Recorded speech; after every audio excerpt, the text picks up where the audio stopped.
ஓம் காளி தேவியே போற்றி போற்றி. ஓம் மகா காளியே போற்றி போற்றி.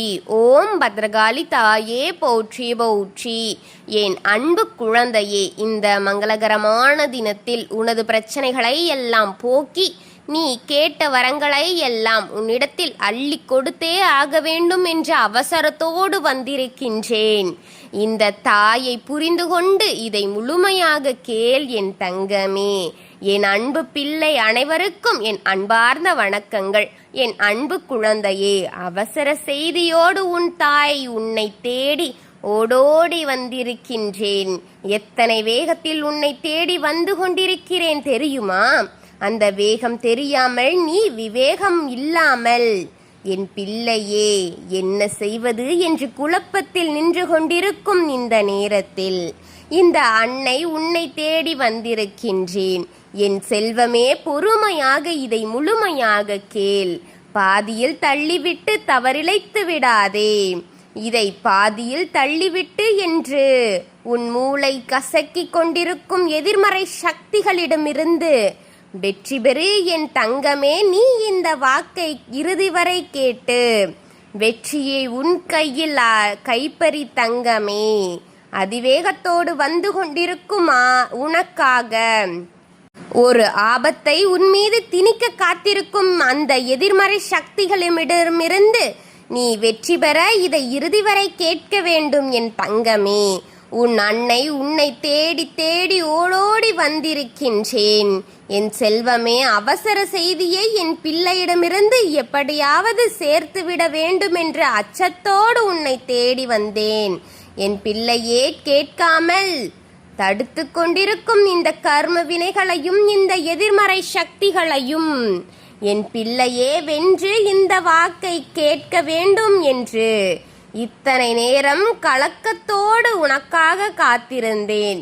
என் பிள்ளையே, நீ கர்ம வினையையும் வென்று எதிர்மறை சக்திகளையும் ஜெயித்து இதை கேட்டுவிட்டாய், முழுமையடைய செய்து விட்டாய். ஆனால் என் பிள்ளை, எக்காரணம் கொண்டும் இதை பாதியில் நிறுத்திவிடாதே. பிள்ளையே, பின் விளைவுகள் தெரியாமல் நீ அலட்சியமாக இருக்கலாம். பின் விளைவுகளை தெரிந்தால் இதை தள்ளிவிட்டு போக மாட்டாய் நீயே என் தங்கமே. அதிவேகத்தோடு உன்னை தேடி ஒன்று வந்து கொண்டிருக்கிறது என்பதை தெரிந்து கொள். எத்தனை வேகம் என்பது உன் தாய்க்கு தெரியும். என் பிள்ளையே, அறிய மாட்டாய் நீ அதை. அதனால்தான் உன்னை தேடி நான் வந்திருக்கின்றேன். என் செல்வமே, 1000 பேர் உன் செவிகளில் வந்து எதை வேண்டுமானாலும் போட்டுவிடலாம். ஆனால் உன்னை காக்க வந்திருக்கும் என்னை மட்டும் அது எத்தனை இடைஞ்சல்கள் செய்வது என்பதை புரிந்து கொள். ஆனால் உன்னை காப்பாற்றும் எண்ணம் இங்கு யாருக்கும் இருப்பதில்லை என்பதையும் உணர்ந்து கொள். பிள்ளையே, உன்னை சுற்றி இருப்பவர்கள் உனக்கு எத்தனை வேண்டுமானாலும் அறிவிருக்கிறதா? அறிவுரைகளை கூறுகிறார்களே என்று கேட்கிறாயே, அறிவிருக்கிறதா? நீ வேண்டுமானால் யாரிடமும் அறிவுரை கேட்கலாம், கேட்டுக்கொள்ளலாம். ஆனால் செயல் உன்னுடையதாகத்தான் இருக்க வேண்டும் என்று எவ்வளவு முறை சொல்லி இருக்கிறேன். அவர்கள் நீ நலமாக இருக்க வேண்டுமா அதை சொல்கிறார்கள். எத்தனை முறை நானும் உன்னை எச்சரித்து கொண்டே இருக்கிறேன். தவறைதான் செய்து கொண்டே இருக்கிறாய். கேட்டால் மறந்துவிட்டேன் என்ற ஒரு பதில் உனக்கு கையில் வைத்துக்கொண்டு நீ ஆடும் ஆட்டம் என்ன? என் பிள்ளையே, செயல்களை மாற்றங்களுடன் எண்ணத்தை அவர்கள் கொண்டிருக்கிறார்கள். அவர்கள் உன்னுடைய நல்லதை மாற்றி தீய வைக்க செய்து கொண்டிருக்கும் செயல்தான் இது எல்லாம். செயல்களையும் மாற்றங்களிடையே எண்ணத்தை போல செயல்படுத்திவிட்டால் அதில் உனக்கு தோல்விகள்தான் கிடைக்கும் என்பது மறந்துவிடாதே.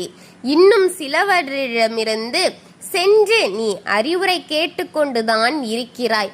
அவர்கள் அறிவுரை கொடுத்து கொண்டுதான் இருக்கிறார்கள்.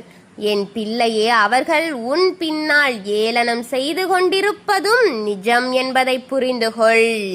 முகத்திற்கு முன் ஒரு முகமூடி, முகத்திற்கு பின் ஒரு முகமூடி என இருப்பவர்களிடம்தான் நீ அறிவுரை கேட்டு கொண்டிருக்கிறாய். நீ அவர்களிடம்தான் பேசி ஒவ்வொரு வார்த்தைகளையும் அவர்களுக்கு பிறரின் செவிகளில் போட்டு சிரித்துக் கொண்டிருக்கிறார்கள். என் பிள்ளையே, யாரிடம் போய் உன் கவலைகளை சொன்னாய் என்று உனக்கு நினைவிருக்கிறதா? அவள் உன்னை ஏளனம் செய்து கொண்டிருக்கிறாள். ஊர் முழுவதும் நிலை காட்டிக் கொண்டிருக்கிறாள். உன்னை நிலை உறுத்தி காட்டி மனிதர்களிடத்தில் உன்னுடைய வேதனைகளை சொல்லி அழுகாதே, தெய்வத்தின் முன்னால் நின்று எத்தனை நேரம் வேண்டினால் போதும், எத்தனை முறை கூறியிருக்கிறேன். அவர்களிடம் சொல்லாதே, உன்னை பின்புறமாக பேசி ஏளனம் செய்கிறார்கள் என்று சொன்னேனே. ஆனாலும் உன் குறைகளை எல்லாம் சொல்லி அழுதாய். விளைவு என்ன? அந்த அழுகை வெறு எவரின் செவிக்கும் போகாது. உன்னை தெய்வம் ஏளனம் செய்கிறதா என்பதை நினைவில் வைத்துக்கொள். ஏளனம் செய்து விடுவேனா பிள்ளையே, என் செல்ல பிள்ளையே? உன் வாழ்க்கையில் நடந்து கொண்டிருக்கும் பிரச்சனைகளுக்கு உனக்கு முடிவு வேண்டுமா? நீ பட்டு பட்டு பட்டு கொண்டிருக்கும் கவலைகளை தீர்க்க வேண்டுமா? உன்னை ஏளனம் செய்து உன்னால் எல்லாம் எப்படி இங்கே வாழ முடியும், நீ எல்லாம் வாழ தகுதி இல்லை என்று உன்னை பார்த்து சொன்னவர்களுக்கு முன்னால் வென்று உன் வாழ்க்கையை நீ வாழ வேண்டுமல்லவா என் குழந்தையே? அதாவது நீ நினைத்த வாழ்க்கையை நீ வாழ்ந்துவிட வேண்டுமல்லவா? உன் அமைதியாக இருக்கிறாயே, ஏன் அமைதியாக இருக்கிறாய் என் குழந்தையே? உன் மனம் கனத்து கொண்டுதானே இருக்கிறது. ஆனால் நீ மட்டும் இப்படி கல் போல இருக்கிறாயே என் குழந்தையே. அந்த வேதனை தாங்க முடியாமல் தவித்துக் கொண்டிருக்கிறாயே. உன் மனதில் எத்தனை பிரச்சனைகளை தான் போட்டு போட்டு போட்டு வைத்து அந்த கணம் தாராளமாக உன் வாழ்க்கையில் வந்து கொண்டே இருக்கிறதே பிள்ளையே. கண்களிலிருந்து வரும் கண்ணீரை என்னால் பார்க்க முடியவில்லையே. ஏதாவது பரிகாரம் செய்யலாம் என்று போனாலும் அதிலும் தடை வந்து கொண்டே இருக்கிறதா? உனக்கு தெய்வத்தின் காரியங்களை எடுத்து உன்னால் செய்து கொள்ள முடியவில்லையா? உன்னால் செய்ய முடியாமல் தவித்துக் கொண்டிருக்கிறாயே. நீ என்ன செய்வாய்? வினைகள் உன்னை தடுத்து கொண்டிருக்கிறது. தெய்வ காரியங்கள் கையெடுக்க முடியாமல் போகின்றது. உன் கையை கட்டி போட்டிருக்கும் தெய்வத்தின் வார்த்தையை கேட்க முடியாது என்றபடிதான் உன் செவிகளை மூடி காத்திருக்கிறது. என் பிள்ளையே, தெய்வத்தின் வார்த்தைகளின் பேச முடியாமல், தெய்வத்தின் உணர்ச்சியை உன்னால் உச்சரிக்க முடியாமல் உன் வாயை கட்ட வேண்டும் என்று காத்திருக்கிறார்களே. என்னுடைய நாமத்தை சொல்ல விடாமல் உன்னை கட்டி வைத்திருக்கிறார்கள் பிள்ளையே. இந்த உலகம் எப்படிப்பட்டது என்று தெரிந்து கொண்டதா? வசதி வாய்ப்புகள் இருப்பவர்களுக்கே தலை வழி என்றாலும் கூட்டம் அங்கே அப்படி ஓடும். ஆனால் வசதி வாய்ப்புகள் இல்லாதவன் கையில், காசில்லாதவன் கையில் இறந்தால் கூட அங்கு தூக்குவதற்கு 4 பேர் வரமாட்டார்கள் பிள்ளையே. எங்கு சென்றாலும் என்ன செய்தாலும் பணம்தான் தங்கமே பேசுகின்றது. பண உதவிகள் செய்ய வேண்டிய அவசியம் வந்துவிடுமோ என்று அச்சத்தில் அங்கு ஆட்கள் வரமாட்டார்கள் பிள்ளையே. அப்படிப்பட்ட உலகத்தில் வாழ்ந்து கொண்டிருக்கிறாய். இப்படிப்பட்ட உலகத்தில் வாழும் நீ எப்படி வாழ வேண்டும் என்பதற்கு உன் புத்திசாலித்தனத்தை நீ தீட்டியே தீர வேண்டுமல்லவா என்பது இங்கே உன் அன்னையின் வார்த்தையாக இருக்கிறது. அலட்சியத்தோடு நடத்த விடக்கூடாது. இனி என்னதான் நடக்கப் போகிறது என்று பார்த்து விடலாம் பிள்ளையே. என்றும் அலட்சியமாக இருக்காதே. எத்தனை எதிர்நோக்கு காத்திருந்தாலும் கூட நான் உனக்காக காத்திருக்கின்றேன். ஒரு செயல் உன்னை நோக்கி வந்தால் அதன் விளைவு என்ன என்பதை யோசித்து செயல்பட வேண்டும். ஒவ்வொரு காரியங்களும் உன்னை நோக்கி வரும்பொழுது அதை நான் பார்த்து கொள்கிறேன். ஒருவர் உன்னிடத்தில் வந்து எதையாவது பற்றி சொல்லி இதில் இறங்கு என்றால் அந்த காரியத்தில் இறங்குவதற்கு முன்னால் 1000 முறை, ஒரு முறை அல்ல 1000 முறை யோசிக்க வேண்டும். நீ இறங்கிய பிறகு யோசித்தால் பயனில்லை பிள்ளையே என்பதை புரிந்து கொண்டு நீ யோசித்தால் செய், யோசித்து செயல்படு. பல விஷயங்கள் இப்பொழுது உன்னை காலை சுற்றிய பாம்பாக சுற்றி வருகிறது தெரிகிறதா பிள்ளையே? இல்லையா?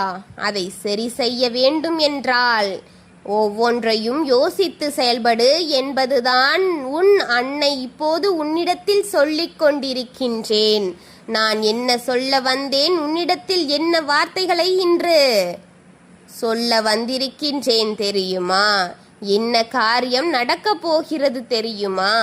இன்று உனக்கு வரப்போகும் வாக்கு எப்படிப்பட்டது தெரியுமா? கவனமாக இரு என் பிள்ளையே. சற்றும் அலட்சியமாக இருந்தால் மொத்தமாக உன்னை குழியில் தள்ளி மூடிவிடும் ஆட்கள் உன்னை சுற்றி இருக்கிறார்கள். உன்னை குழியில் தள்ள 1000 பேர் வெளியே தயாராக நின்று கொண்டிருக்கிறார்கள். அதாவது உன் முதுகில் கை வைத்து காத்திருக்கிறார்கள். நேரத்திற்காக தான். அந்த அவர்களுக்கு கிடைத்தவுடன் உன்னை தள்ளிவிட அவர்கள் தயாராக நின்று கொண்டிருக்கிறார்கள் என்பதை புரிந்து கொள் பிள்ளையே. என் அன்பு பிள்ளையே, உன் அன்னை உன்னிடத்தில் சொல்வதை மனதில் பதிய வைத்துக்கொள். உனக்கு ஒரு காரியம் நடந்தால் அதை எல்லாரிடமும் சொல்லிவிடாதே. அங்கு பொறாமை எண்ணம் கொண்டவர்களாகத்தான் நிறைய பேர் அலைந்து கொண்டிருக்கிறார்கள். உன்னை அழிக்க காத்து கொண்டிருக்கிறார்கள். கண் திருஷ்டிகள் தான் உன் வாழ்க்கையை நாசமாக்கி கொண்டிருக்கிறது. உன்னை அழித்தே தீருவேன் என்ற பொறாமை எண்ணம் கொண்டவர்கள் உன்னை சூழ்ந்து நிற்கிறார்களே பிள்ளையே. உன்னால் அவர்கள் எதையும் அனுபவிக்கவில்லை. எந்த பாவமும் நீ அவர்களுக்கு கொடுக்கவில்லை. ஆனால் நீ ஏன் அழிய வேண்டும் என்று நினைக்கிறார்கள்? பிள்ளையே, பொறாமை எண்ணம் தான். கண் திருஷ்டி தங்கமே. நன்றாக பேசுபவர்களுக்கு கூட பொறாமை வந்தால் எதிரியாக மாறிவிடுகிறார்களே, துரோகியாகி விடுகிறார்களே. தெரியாமலையா? அனுபவிக்கின்றாயல்லவா? நினைவில் வைத்துக்கொள், ஞாபகத்தில் வைத்துக்கொள், மனதில் பதிய வைத்துக்கொள். இன்று நான் உன்னிடத்தில் சொல்ல வந்த வார்த்தையை கவனமாக கேட்டுக்கொள். உன் அப்பாவின் பெயர் கொண்டவனை சென்று பார் என்று ஏன் சொன்னான்? யார் அவர்? எதற்காக அவரை சென்று பார்க்க வேண்டும்? இதனை வேகத்தோடு என்னை ஏன் எது தேடி வருகிறது என்று கேள்வி உனக்குள் இருக்கிறது என் பிள்ளையே. கொண்டுதானே இந்த வார்த்தைகளை கேட்டுக்கொண்டிருக்கிறாய் என் பிள்ளையே. மிகவும் கொடிய விஷமாக உன்னை ஒன்று அதிவேகத்தோடு தேடி வருகிறது. துரோகம், அந்த துரோகம் என்பது உன்னை தேடி வந்து கொண்டிருக்கிறது. ஜாக்கிரதையாக நீ இருக்க வேண்டிய சூழ்நிலை. உன் அப்பன் பெயர் கொண்டவனை போய் பார் என் பிள்ளையே. என்று யாரை சொல்கிறீர்கள்? என் அப்பன் யார் என்று கேட்கிறாயா? இன்னும் தெரியவில்லையா? ஈசனின் பெயர் கொண்டவர் யார்? அந்த ஈசனின் பெயர் கொண்டவனை மனதில் வைத்திருக்கிறாயா? சனீஸ்வரன். அந்த சனீஸ்வரனை சென்று பார். நீ பார்க்க வேண்டிய அவசியமாக இருக்கிறது. அவரை நேருக்கு நேர் நீ சந்திக்க வேண்டும். அவரிடம் நீ உன் குறைகளை கூற வேண்டும். உனக்கு துரோகியாக இருக்கும் அவர்களையும் கூற வேண்டும். யார் எதை, அவன் யார் நோக்கத்தை அந்த சனீஸ்வரன் தான் தடுத்து நிறுத்த முடியும் பிள்ளையே. சனீஸ்வரன் தான் இதை தடுக்க முடியும் என்பது இந்த நேரத்தின் வாக்கு என் பிள்ளையே. ஈசனின் பெயர் கொண்ட சனீஸ்வரனை சந்திக்க வாய்ப்பு உனக்கு கிடைக்க போகிறது. அவரை சந்தித்து அதிவேகத்தில் வரும் துரோகத்தை நீ வெல்ல வேண்டும். உன் வாழ்க்கையில் வரும் அந்த துரோகம் உன்னை புதைகுழியில் தள்ளுவதற்காக அதிவேகத்தோடு உன்னை தேடி வந்து கொண்டிருக்கிறது பிள்ளையே. அந்த துரோகத்தை நீ அழிக்க சனீஸ்வரனை நாடு. அவரை சந்தி. உன் எதிரி விலகுவதற்கு, உன் துரோகி அழிவதற்கு, உனக்கு நல்லதை நடக்க செய்வதற்கு இதை செய். தள்ளிவிடாதே. யாருக்கோ வந்த வாக்கு என்று போக மறுத்து விடாதே. உனக்காக கொண்டு வந்த வாக்கு என் பிள்ளையே. எதையும் செய்யாமல் நின்று கொண்டு இது நமக்கில்லை என்று புலம்பிக் கொண்டிருக்காதே.